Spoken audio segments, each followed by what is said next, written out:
Here we have a T-28 Trojan, which is an advanced trainer from the Korean War. It replaced the SNJ Texan. And now we have a C-53 D-Day doll, which is the military version of the DC-3. It's got the D-Day stripes on it.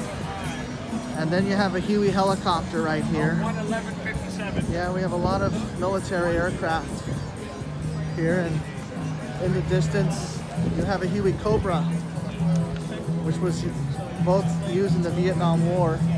You have another C-47 in the distance. Got a C-130.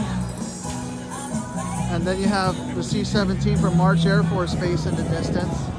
Oh, and then you have a jet fighter here. Yeah, it's one of the, I think it's an FA-18 Hornet.